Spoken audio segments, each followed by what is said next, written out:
미장 존을 모는 진본 감자다 바그르다른 감산도 셔머도 tumba de janla ki jom zar ne jero zering jangam sa jawr de gi janla yala jime bunzo janla zoran de gon ge toban bo ra shinji lo gon ge toban bo ra shinji lo gon ge toban bo ra shinji lo tenep jom den de gi le zam ba zma me ba zhe ba lan de ke ji ga za do ri ji we kyo de geng ge ze de jang shi ba la tan do per ji ra di ce kyo de jang shi ba la jir ter ta de ke ji ga za ra dong jom den de la le zam ba zma me ba zhe bi de ke ji sur do jom den de geng ge ce de de jang shi ba la tan za ra de jang shi ba mum dong we la sta ga la so ngon ji m ta ni ma tie ba shi mi m tar mum po ba tar ter ji ti la magne ba ta ga la so de ji la te zena zig ji de jin net zigji devjin niki ramjin de zig mamchi ba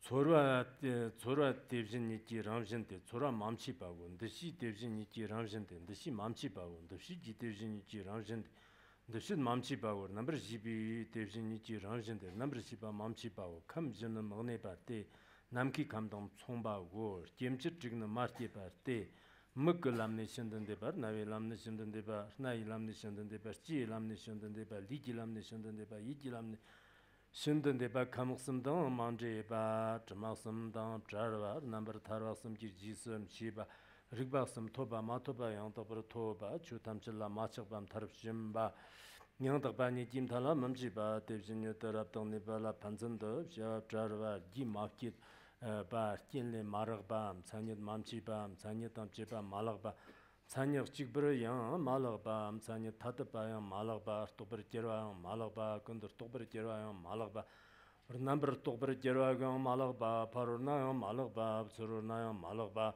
guina yang malagba dana yang malagba pambana yang malagba dena yang malagba zena yang malagba number siban sarur jiba yang malagba malagba number jiba nebayam malagba mambayam malagba nawayam malagba mayam chibam zama mamchiba nyamchung malagba todna damba malagba yerlamanisa chugla magneba gewayam malagba magewayam malagba dishijam malagba dimashijam malagba kungatondagam joba malagba jimbayam malagba sirnayam malagba tsatam sayam malagba tsatam chara sungayam malagba zobarayam malagba nusim sayam malagba tsundi zagam malagba leloyam malagba sangtandayam malagba yangwarayam malagba shirabdayam malagba chirvi shirabda jobayam malagba dembarayam malagba zambarayam malagba ngibram chungayam malagba ngibram manjimbayam malagba jobarab jibayam malagba jor majibayam malagba 마와담 쇼바담 진드 잡아테 장데 제르와강 말로바 장데 마지르바강 말로바 짐버 구바양 말로바 짐바 먹고 먹저와 말로바 즈 와르 제와강 말로바 럭버 제와강 말로바 참마 맘치바 디 마시 디 마게바 장담 자르바 냠바니 김냠바 춘이지 총밤 맘치바 존림 총밤 맘치바 저비신던 대바 공화 말로바 지바강 말로바 신던 대바강 말로밤 통화당 두바당 십적 십바당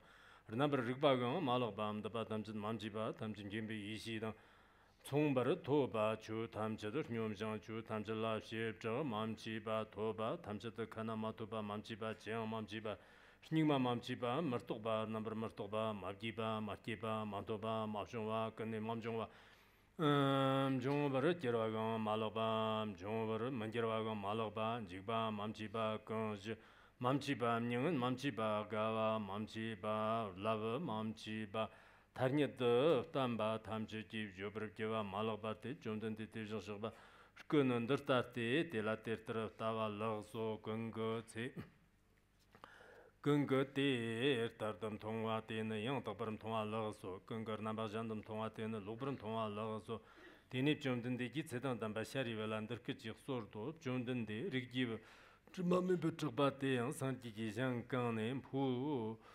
시데 상티기 장드름치 좀든데 집갑자와 샤리브 교지께 담반달라 큐트간네 심푸데 ndar kego ji ti shigete ni tsetan damba shari vela tsamba chamami ba chakpala ndar kachir meso rikiwa chu kani shimbo de ndar ke chamami ba chakpar meba neftan gi chu kanda ngombar shibi chu de lan chimpoa dang kewa kanyang metam meba chu de lan chimpoa gam kewa kanyang meto 今天要讲这么多 So that's how much we'll be learning today. 我们今天呢就开始讲维摩诘经了，然后 Resume the Vimalakirti Sutra class today. The past few days, we've been having Dharma assemblies and practicing together, and for various reasons, I think majority of the people got a little distracted from the practice, the actual practice and study. And from today onwards, I really hope that you can gather your mind back to focus again onto contemplation practice and listening and studying. Let it be that you need to then recite, to debate or studying or even exams. Then this is the time that you should resume your regular kind of mentality of focusing on your study. Usually, people would start rather quite laxity with a sense of laziness, and then they get a little bit, or rather, lots of people would start very diligently, and halfway through, they somewhat feel a bit more relaxed, and then at the end, they completely give up. In such a way, it is called that you have a tiger's head, yet you have a tail as a snake. So in such a way, you won't be able to study, and you won't be able to fully immerse with the Dharma. So I really hope that you could then come back to the class and to gather your mind back, to focus again, rather than being so distracted most of the time. I think what's most important is to have such a pure mind, a joyful mind, and eager mind to learn the Mahayana teachings. This is really probably the happiest times in your life, because I think after 50 years, a lot of people probably won't be with us. Maybe majority of us won't be here anymore. But just look at us now. We are studying the Dharma. Last century, during 80s and 90s,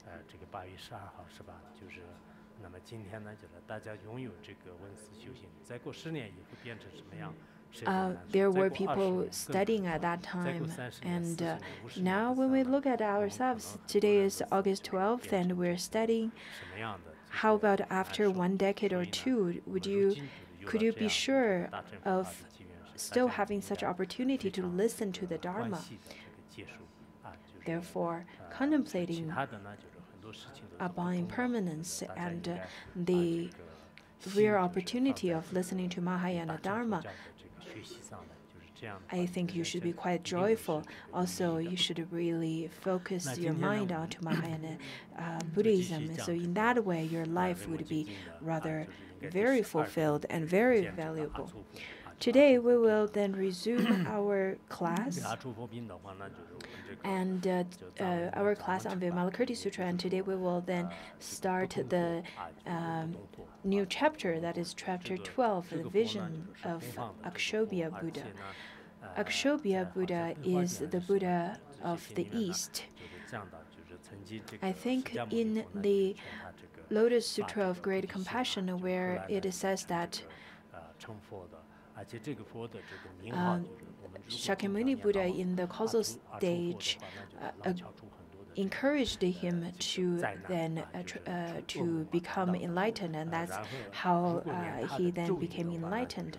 It is said that if you were to chant the mantra of Akshobhya Buddha, you'll be able to be alleviated from the suffering and harm that comes from humans and non-humans, as well as would help you to then wake up or alleviate the suffering when you are when you're having nightmare. So it has lots of merits, and I'll give you the oral transmission of Akshobhya's mantra.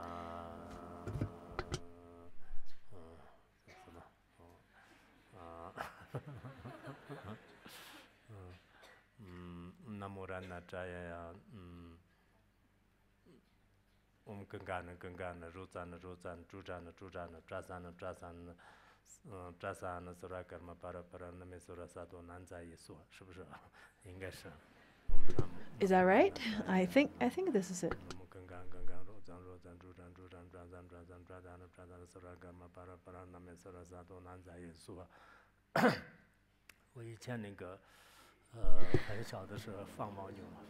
When I was really young, I used to then herd the yaks, and Lama Riga, he used to herd the yaks with me, and he often chanted this mantra at that time. And within the mantra it says Gangana Gangana Chuchana Chuchana. And among the villagers, there was a person whose name is Gunga, and there's also a neighbor whose name is Junja. And I constantly contemplate upon myself, why are you constantly chanting their names? And at that time, he said, well, you don't know, you don't understand yet, and when you grow up, you understand. In fact, the content of this mantra is rather very difficult to understand. I think I don't understand it until now. But this is a mantra. And in the Mandarin version, the Chinese version, the translated version of the mantra, in fact, the translation that is written in the Chinese language is a little bit different in the modern pronunciation, such as God sounds like Ja in the Chinese language.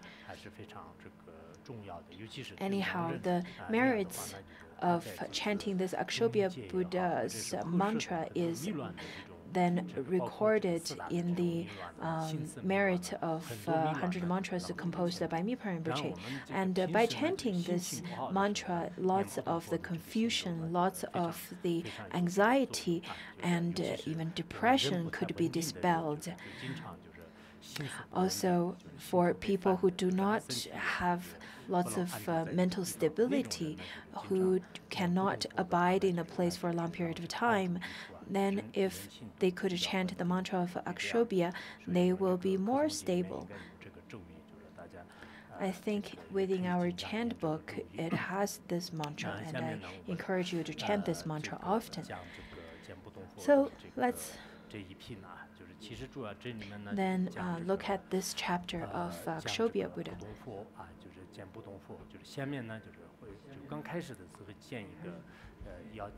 At the beginning of this chapter, it talks about how to see the Dharmakaya Buddha.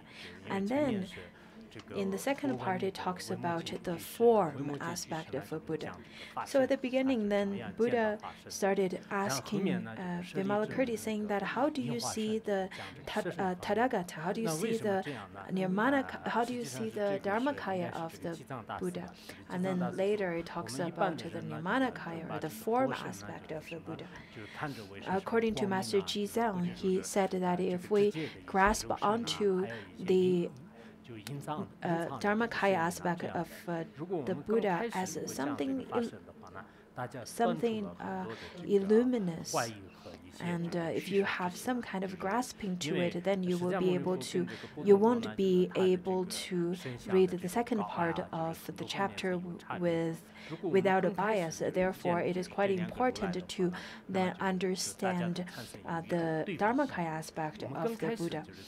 Otherwise, we will compare the two Buddhas, Akshobhya and Shakyamuni Buddha. So at the beginning, we have to know that the Dharmakaya aspect are of one nature. So these two Buddhas, Dharmakaya, are of one nature. Therefore, their manifestation in terms of forms and other aspects could be different in the Nirmanakaya aspect in the later part of the chapter, so that we won't compare, we won't have bias. It begins the chapter by saying, at this point, the world honored one asked Vimalakirti, saying that, well, when you wish to see the Tathagata, in what ways do you view the Tathagata? So Shakyamuni Buddha asked Vimalakirti, how do you see Tathagata? And then Vimalakirti answered by saying that, in fact, it has lots of content over here. Majority of the previous masters, they didn't really explain quite extensively, except Master Huiyuan, who then in his commentary explained quite extensively, almost sentence by sentence. Anyhow, Vimalakirti then stated as a summary at the beginning, saying that as if contemplating the real characteristic of my own body, so do I view the Buddha in the same way. So the real characteristic of the body, the ultimate characteristics of the body, or ultimate aspect of the body, this is how I view the Buddha. In some other translations where it says that, including the Tang translation or Xuanzang's translation and Tibetan translation, as well as the Sanskrit translation, where it says that if I do not see the Buddha, then I see the true nature of the Buddha. Anyhow, it has two editions, but the explanation are rather very similar. So the Buddha's body, or the Buddha, the Dharmakaya of the Buddha is really not of any difference with the real characteristic of the body. According to Avatamsaka Sutra, it says that as is the mind, so is the Buddha. As the Buddha, so are the living beings. Know that mind, Buddha, and beings, these three have no differences. So in the ultimate meaning, the ultimate aspect, there's really no difference between the sentient beings and the Buddha. Also, according to the second part of Avatamsaka Sutra, where it then says that if you want to see the true nature, if you want to see the Buddha of three times, then what you should do is to have the view that Tathagata is your mind. And in the later part, it explained what is the nature of mind. So over here, we will then explain this part according to Master Huiyuan's commentary. And according to him, it has three main aspects. The Dharmakaya has three. Dharmakaya is explained in three aspects. The first one is then devoid of delusions, which has 14 aspects. So that's within the first main paragraph. And the first one, it talks about the Dharmakaya from the time aspect. Devoid of delusion has 14 descriptions, and the first description talks about it from the aspect of time. So it talks about when I view Tathagata, he does not come in the past, does not go into the future, and does not abide in the present. So in the past, the Tathagata never came, because the past has already passed. And the future has not, and the future has not come yet, and the Tathagata does not go into the future. And then, if there is no past and no future, how can they abide in the present?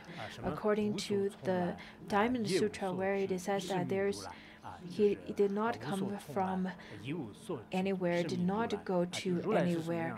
That is then called thus come. He never come, never went.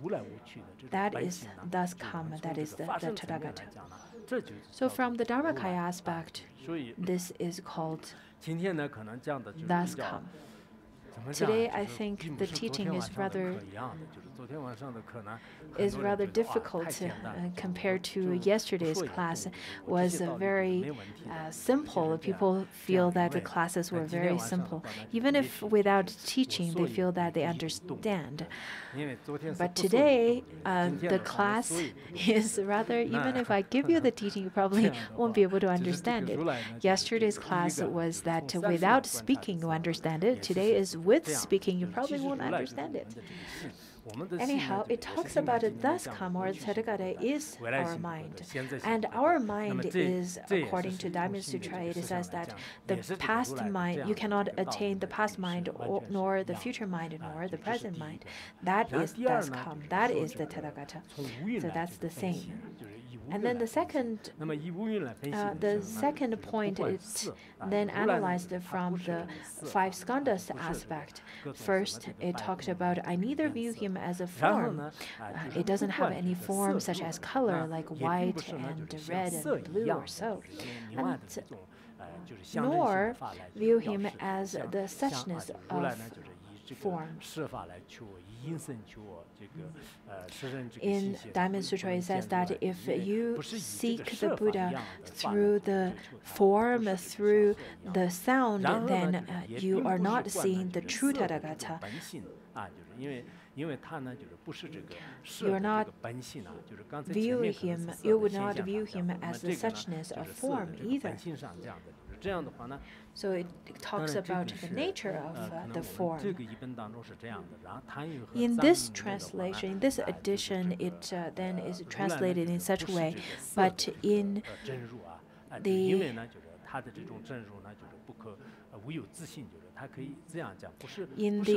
Xuanzang's version, it then talks about how it is not a suchness of form because it doesn't have any existent nature of a suchness of form, and it doesn't have a nature of form either. So it talks about all the five skandhas in this three aspects, but the translation is a bit different, but we can then understand it from the aspect that form is not Tathagata, or Tathagata is cannot be sought through form. But we talk about the Tathagata with beautiful forms, and we talked about by meditating, relying upon by sculpture as well as any rupa forms of the Tathagata, you'll be able to then attain merits and do your practice and so on. But over here, the aspect is more from the ultimate aspect, so it's different than the other ones that we used to talk about. And then next one talks about I neither view him as a feeling, conception, and process or consciousness.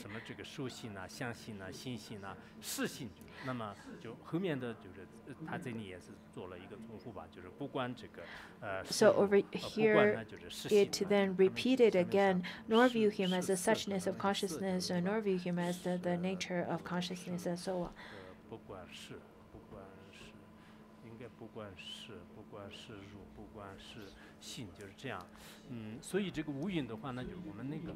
So the five skandhas, according to the sutra, it says that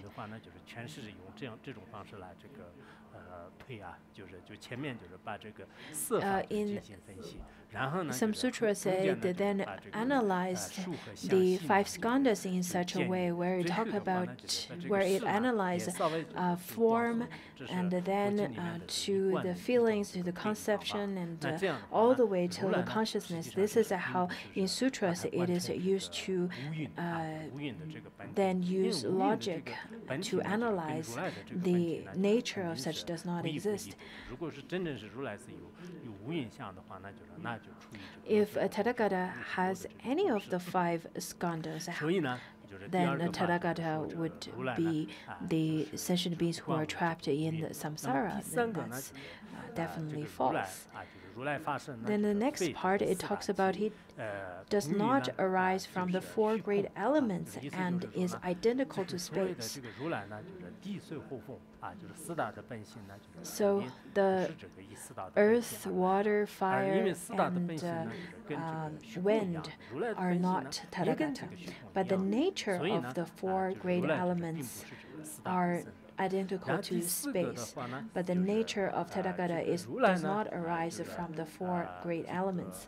The fourth one talks about the Tathagata has no arising of six sensory capacities. His eyes, ears, nose, tongue, body, and mind. So he does not arise from the six sensory faculties and have already passed beyond his eye, the faculty of eyes, faculty of ears, faculty of nose, faculty of tongue, faculty of body, and faculty of mind, and are not within the triple world. So he has already passed the 6 ayatanas out of the 12 ayatanas.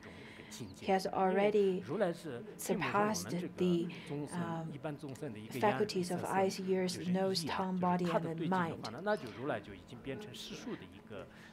If Tathagata uses the 6 sense faculties, then he would be of no difference as the mundane beings who perceive the external world through this 6 faculties, isn't it? Then that would be false. So the next one then it says that the Tathagata is not within the triple world, the world of desire, the world of form, the world of formlessness, because all these 3 realms are still within the samsara.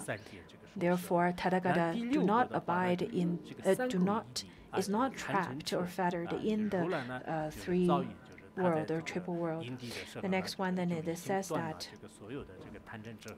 the Tathagata have already transcended the 3 defilement.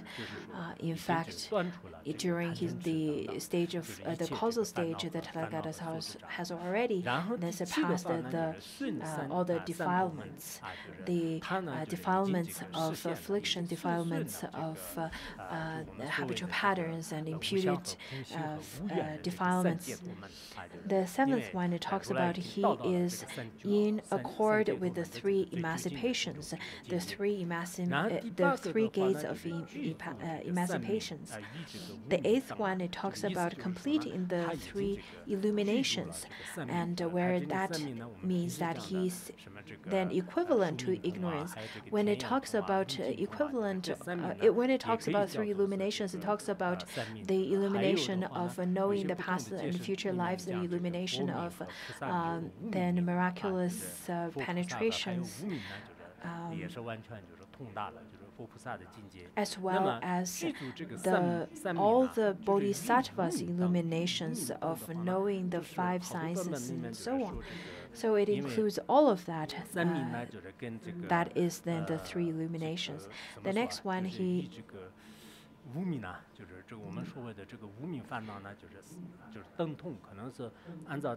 over here talks about equivalent to ignorance.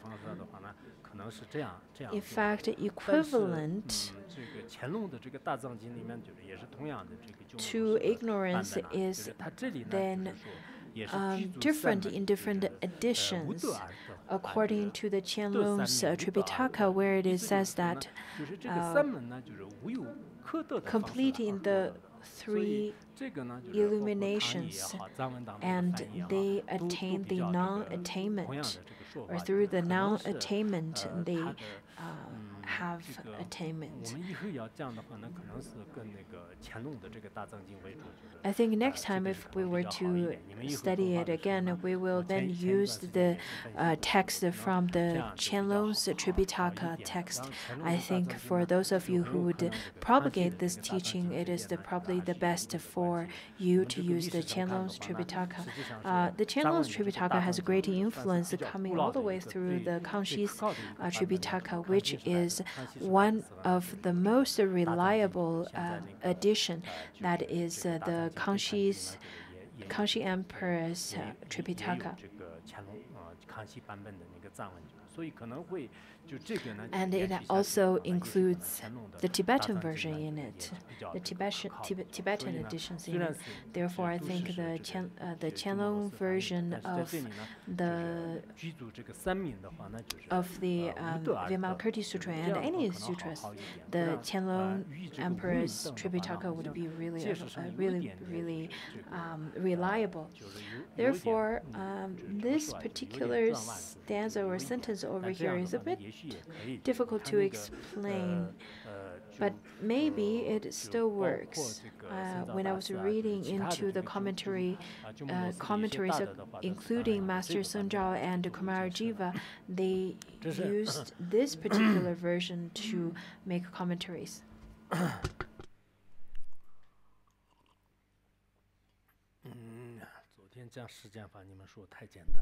Yesterday, I think they felt that the classes were too easy. How about today?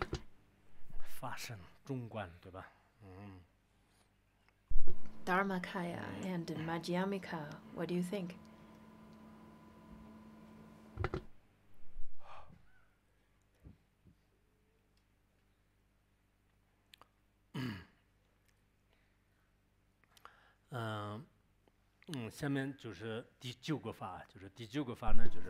Now the 9th one, where he says that he is neither in the single characteristic nor different characteristics. It is not of a single characteristic, because he already then has all the merits that could manifest in many ways, nor it is a different characteristic where then has many different, something solidly existing in many folds. It's not like that either. It is in fact like space. That is one nature. That is of one nature. The second one, it says that he is neither self-characteristic nor an other characteristic. That's why in the Tibetan version we said a lot of malapso, which means not or nor. In Chinese, it usually just uses one syllable, that is bu, but in Tibetan, we would have many different words to then make a negative or to say no. Have many different words. When in Chinese it says there's no ear, eye, nose, but in the Tibetan version it says that no eye, no ear, no nose. So it all has this word no in front of it. That's why when I was reading it, it's rather long compared to the Chinese translation. So in this part it talks about how he is neither a self-characteristic nor an other characteristic, because he is not of a self-characteristic, because he could then manifest in many different forms to benefit other sentient beings, but he does not have other characteristic, because he does not grasp onto, he does not then have other characteristics to fit others. And the next one is that he is neither without characteristics nor does he grasp characteristics. He does not have a characteristic because he is then constantly in the state of peace, of ultimate peace. And then according to Avatamsaka Sutra, it says that infinite, tranquil, the reality body is non-dual and pure. Sentient beings clinging to duality, you guide by myriad emanations.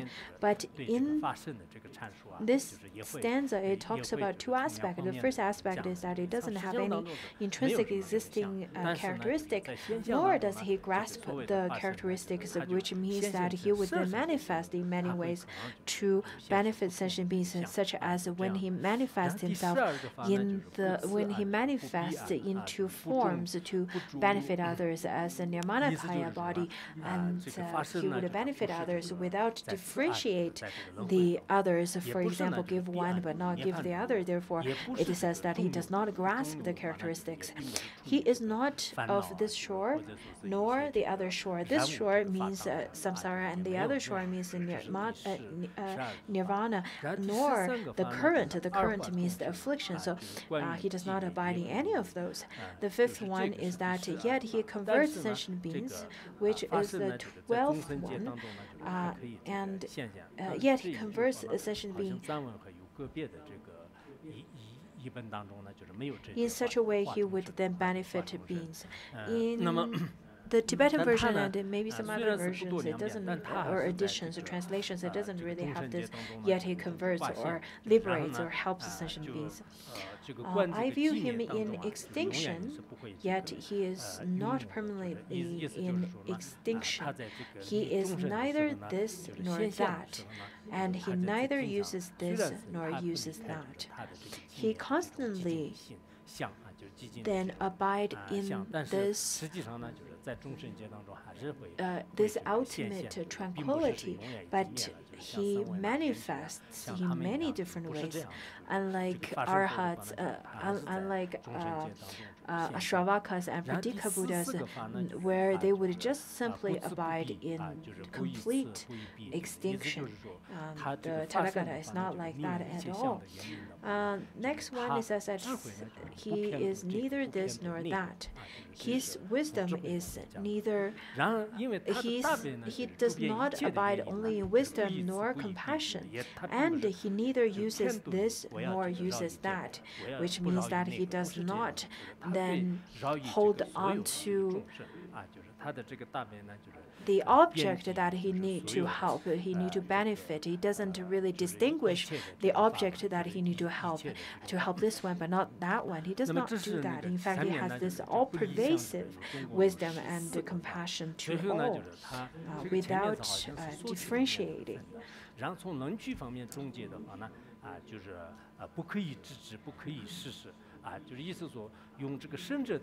He can so in the previous over here, he cannot be understood with wisdom, nor can he be known by consciousness. The Dharmakaya has already surpassed all kinds of forms. It cannot be understood through the Noble One's wisdom, nor the consciousness of sentient beings, where it in fact talks about the object and subject from these two aspects.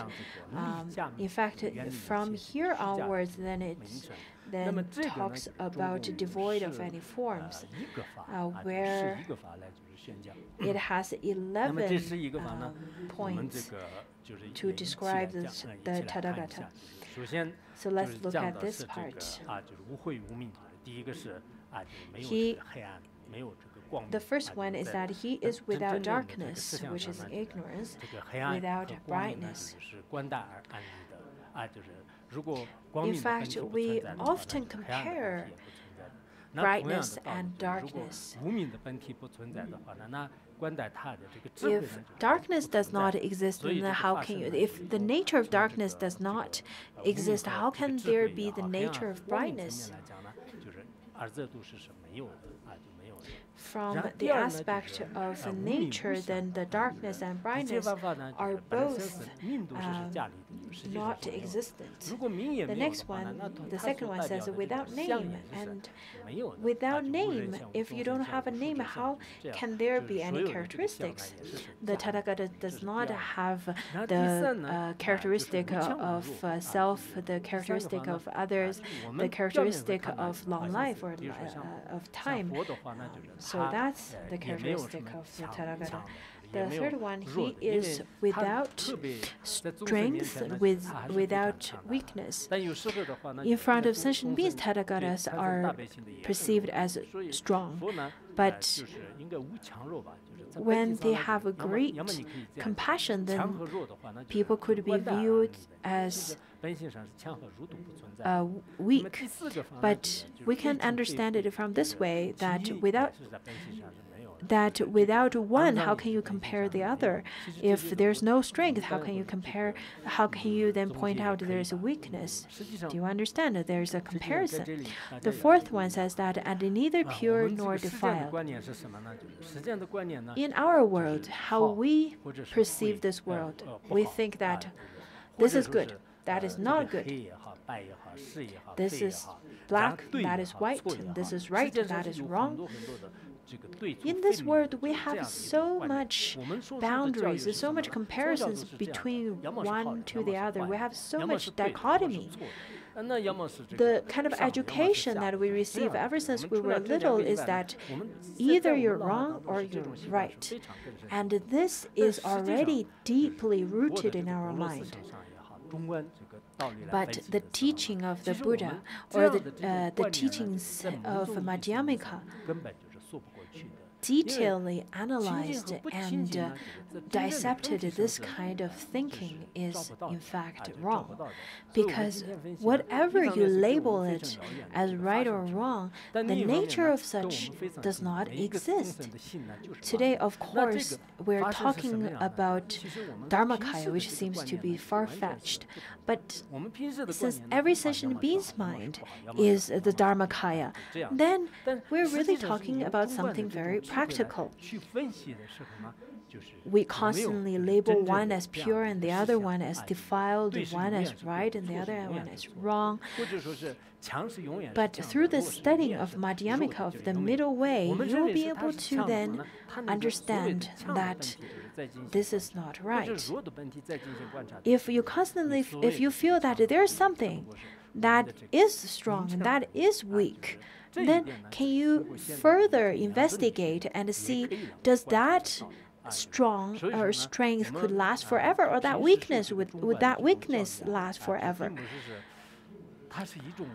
This is also taught in quantum physics, that in fact everything exists through comparison, and there's no truly existent nature that exists in anything. When we talk about it, there's no name, there's no characteristic, there's no property that truly exists. But those are really our conceptual mind. And once you truly investigate into such kind of concepts, then you'll be able to see that those are all built up on a wrong base, and it doesn't really truly exist. So this is what it's talking over here. The fifth one, then, it talks about he does not occupy a region, nor does he transcend to that region. The sixth one talks about he is neither conditioned nor unconditioned. The conditioned nor the unconditioned, he's not the conditioned. That's very easy to understand, but he's neither the unconditioned, because he could use the spontaneous manifestation. According to the Yomi Yanshu's The Mind Mirror, where he says that the Dharmakaya of the Buddha is similar to the space. It is manifestation arise according to circumstances, like the moon reflected on the river, on the water. There's really no other way to explain. So he is without manifestation and without explanation. The eighth one talks about the 6 parameters. we usually talk about the dichotomy of you're being generous or you're being stingy. But over here, it talks about how the Tathagata transcends such dichotomy. It says that he is neither charitable or stingy, neither observant nor transgressive of the precepts, neither forbearant nor angry, neither diligent nor lazy, neither composed or perturbed, and neither wise nor foolish. For the Shravakas and Pratika Buddhas, according to the morality of the mundane beings, how we feel about the 6 paramitas is that this is exactly what we need to practice. But in the stage of Dharmakaya, in fact, the 6 paramitas and all the things that is completely opposite of the 6 paramitas and the good and the bad, the right and wrong, they're really of one nature and one taste. So to accept such understanding of defilement and purity are one. The 9th one then talks about he is neither sincere nor dissembling. It doesn't have any difference in the nature. The 10th one talks about neither coming nor going. 11th, neither existing nor entering. And then it summarizes the previous ones, talks about all the paths of words are eliminated. So the words that we use to express everything cannot express such stage. Just as stated in the Madhyamika Avatara, where it says that to him who taught that things arise dependently, nor ceasing, not arising, not annihilated, not yet permanent, not coming, not departing, not different, not the same, and the stilling of all thought, the perfect peace, to him, the best of teachers, perfect Buddha, I bow down. This is the profound teaching that's taught by the Tathagata. This is the most supreme teaching of the codependent, the dependent arising that's taught only by the Buddha. After investigate in such a way, after thorough analysis, you'll be able to come to the understanding that such kind of description is reasonable. That's the second part where it says that it is devoid of name, devoid of imputation.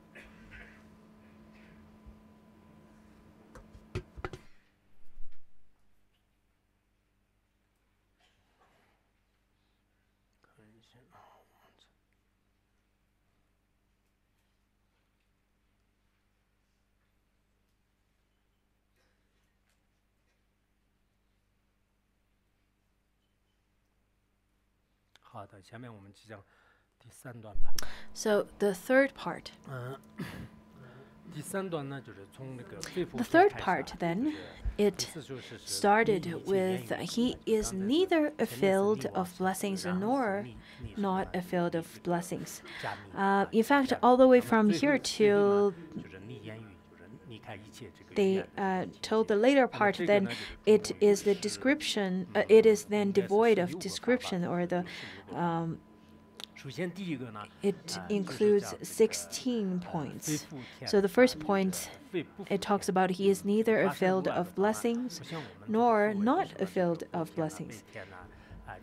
We often talk about field of blessings. That is the object that is worthy of offering, that will be giving you blessings. So the Dharmakaya is neither a field of blessings nor not a field of blessings. The second part it talks about he is neither one worthy of offering nor not worthy of offering. We often talk about if the object is worthy of offering, but in terms of Dharmakaya, then it doesn't really have any of the extremes of worthy or not worthy to be offered or to receive offering, to have the such action of offering. So it's a threefold emptiness over here. The third one talks about he neither grasp nor forsake. The fourth one talks about he neither has characteristic nor is without characteristic. All the characteristics or forms are not existent on Tathagata. When we talk about Tathagata, Tathagatas then cut through all the fabrications. Characteristics such as single characteristic or characteristic of many. But he doesn't have those characteristics nor not having characteristics. Because the nature of the Dharmakaya doesn't have characteristics, but in front of the sentient beings, it could manifest in the forms or in the Nirmanakaya aspect where he would have such characteristics, many different characteristics. So that's what it says here. The fifth one is that he is identical to the true limit and equivalent to the Dharma nature. The Tathagata is the truth, the ultimate truth. In Avatamsaka Sutra, it says that Dharmakaya, the most supreme and subtle, cannot be perceived by any. To tame and enlighten sentient beings, the guiding master being its manifestation. In our realization, in our perceptions, we need to have the subject and object. Therefore, in order to benefit sentient beings, then the Tathagatas would manifest in different kind of characteristics or forms. So whenever we dedicate our merit, we would then rely upon such conditioned dharma, where we would then think in and make aspiration in such a way that may I and may all sentient beings, may this world be in this peace. And this is according to the truth. And by the inner strength, by the conditions of the truth, the law of truth, and the conditions of the inner strength, the conditions of the words that is composed with such strength, then when all such conditions are matured, the fruition would naturally arise, would naturally ripen. So that's the fifth one. The sixth one talks about he is indescribable and incalculable.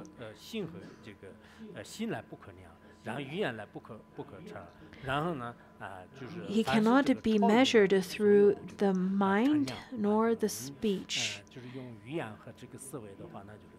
Your speech, your mind is very limited, but the nature of Dharmakaya is expansive. So it's very difficult to express the Tathagata through your language. Just as you are using your finger to then pointing at the moon, can you really point at the moon? You can't, but you're suggesting it. Just as pointing out instructions. The next one talks about he is neither great nor small. He doesn't have a body, so he's not great, but he is not small either, because he's all pervasive of all the phenomena. Therefore, he is neither great nor small. The eighth one, he is neither vision, nor hearing, nor perceiving, nor knowing. That's the eighth one, where it talks about he cannot be perceived by vision, nor through your hearing faculty, nor perceived through the faculty of nose, the faculty of tongue. He cannot then perceive such feelings or touch or then tasting, nor knowing. So you cannot perceive the Tathagata through the six faculties, nor your consciousness, nor your mind. The ninth one says that he then transcends the host of fetters. According to Mahayana teachings, it talks about the nature of fetters are in fact pure and devoid of any intrinsic existence. Therefore, he transcends the host of fetters. The 10th one says that he is equivalent to the various types of wisdom and identical to sentient beings. Tathagata is equivalent to the various types of all the Tathagata's wisdom. At the same time, the sentient being's mind is also equivalent to that. In some different editions, it is then translated a bit different. It could be a little bit different. He is without discrimination with regard to the Dharma.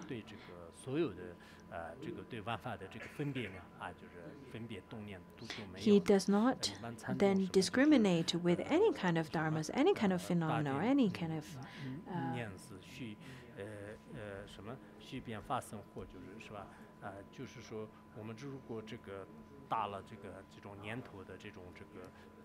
According to Zen Buddhism, it says that when the thoughts have already deceased, that's when the body of Dharmakaya thrive. So once your thoughts are abruptly stopped, then you may be able to then recognize your Nirmanakaya, or excuse me, the Dharmakaya.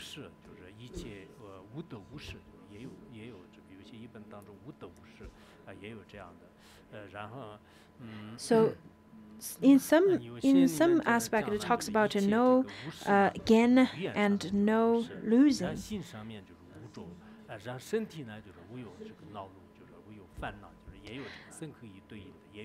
There's also another aspect where it talks about in terms of the mind, it is without feeling. In terms of speech, it is without impurity. In terms of mind, it's without vexation. That's another way of explaining it. The 13th one, without intention. In terms of the cause, it is without intentionality. And in terms of fruition, is without activation, because the Dharmakaya already surpassed the karma. The 14th one says that without generation and without extinction. If there's no birth, how can you say there's a death? It's the same meaning. The 15th one says that without fear, without sorrow, without joy, without dislike, and without attachment.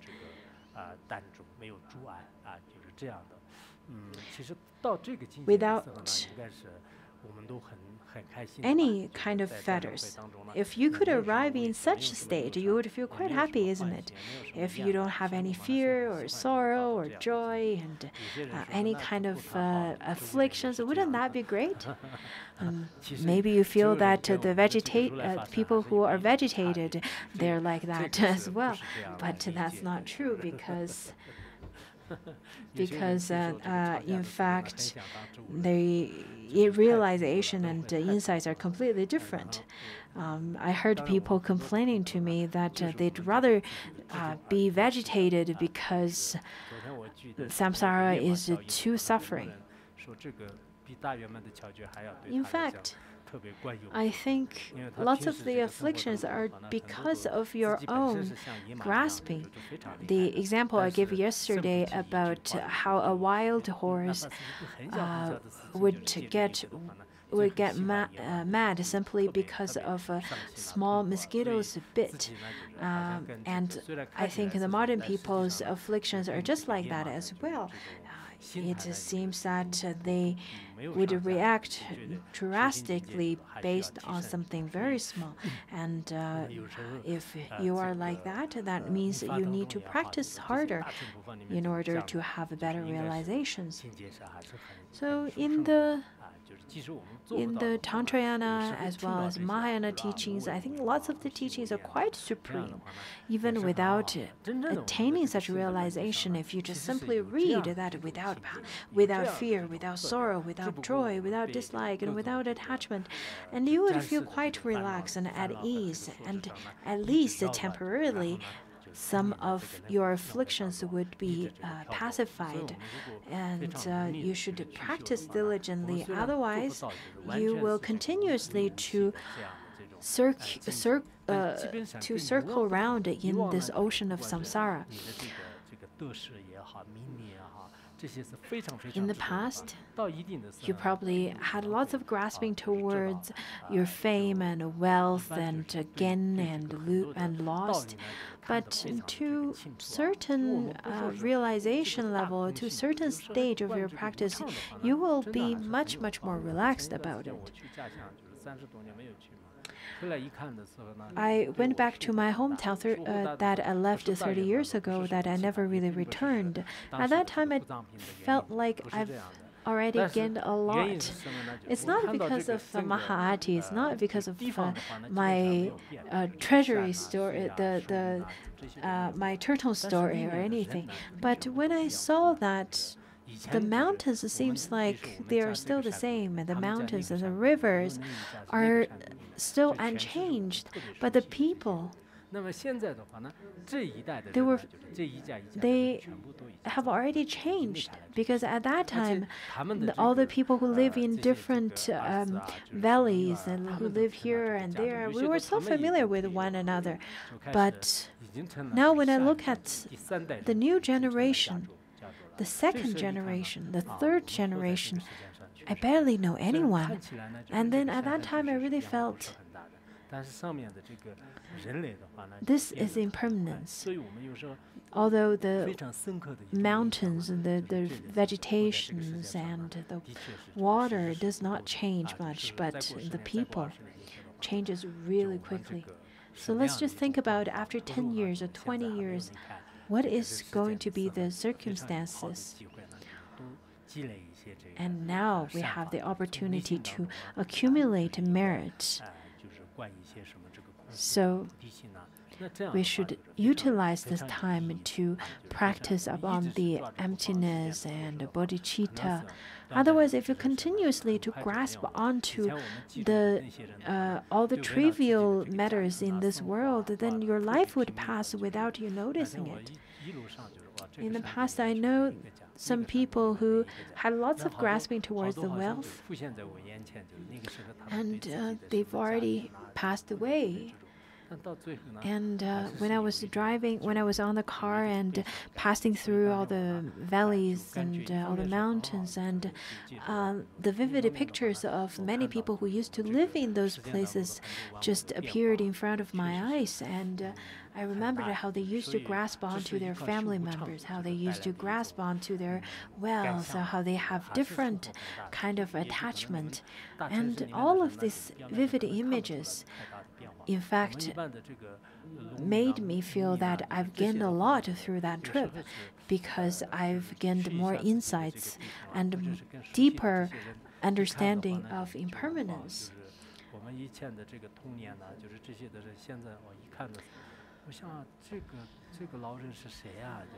I met some older, some seniors over there, and I couldn't remember who they are. And when they introduced themselves again, they said they were my childhood friend, and I remembered. And it's just very stunning for me, because that's very different than how I remember them. Anyhow. if we can practice and eventually have such realization of without fear, without sorrow, without joy, without dislike, and without attachment, that would be wonderful. Even if you can't, at least if you read this constantly and then study Madhyamika, then it could still provide you with lots of benefit. The next one, it says that without past, without future, without present, where it talks about the 3 times. The Dharmakaya does not have a past because it does not exist in the past. It does not have a future because that happens later and has not yet happened. And without a present, if there's no past and present, if there's no solid existence of past and present, how could there be a present at all? So that's from the aspect of the 3 times. And then the next verse talks about the summary where it says that the Tathagata cannot be discriminated or manifested using any verbal explanations at all. So this part is from the previous first point till here, it talks about devoid of description or devoid of verbal explanation.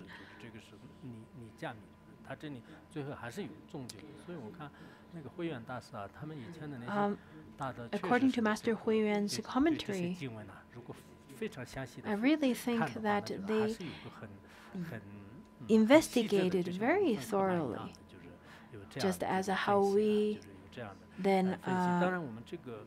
use different outlines to understand the context, the content. The Tibetan version and the Xuanzang's version and this version is rather very different, but I didn't really point out the different ones. Otherwise, you'll get all very confused. Maybe I'll just use Master Huiyuan's commentary, which explains on this particular edition. I think this part where it talks about Nirmanakaya, where it talks about Dharmakaya, that could lead to enlightenment. But if I were to add into more explanations, it may get you very much confused, and maybe that will be counted as my negative karma. Therefore, I really encourage you to read into more commentaries on this part after the class. So I'm not going to confuse you more in the class. In fact, in my time, I used to read lots of the commentaries after class and into different reference books after class to further understand and the text in depth.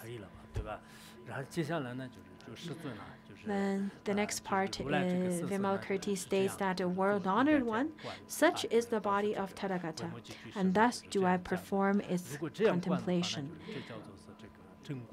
To use this contemplation is called the correct contemplation. If one uses some other contemplation, this is called incorrect contemplation. According to the Sutra of contemplation, in fact, I translated that sutra from Chinese language into Tibetan language in our annual retreat this year. I think I'm going to ask the people to. I think I'm going to ask the retreatant to then chant and read this particular sutra that I translated from Chinese language into Tibetan language. In this Sutra of Contemplation, it has 16 contemplation metaphors such as water and sun and so on. And then in each of the contemplation, it then ended by saying that if you use this method to contemplate, this is called correct contemplation. If you use other contemplation, that is called incorrect contemplation. So the previous ones, that we've already talked about all the different kinds of contemplation of Tathagata that is devoid of delusion, devoid of names, devoid of description. If you could contemplate the Tathagata from these three aspects, then this is correct contemplation. But if you were to view or contemplate Dharmakaya Tathagata in a way that it has characteristics or forms, then that is the incorrect contemplation. I think I'll continue a little bit. I don't want to stop at the point where we talk about incorrect contemplation. I think that's not really auspicious. And then Shariputra then asked Vimalakirti. So Shariputra suddenly appears and asks, "Where did you die to become born here? And how can..." So Shariputra then said that you were such a great bodhisattva, then from which world did you come from? From which Buddha land you come from? So Vimalakirti then would explain, and we'll study that part tomorrow.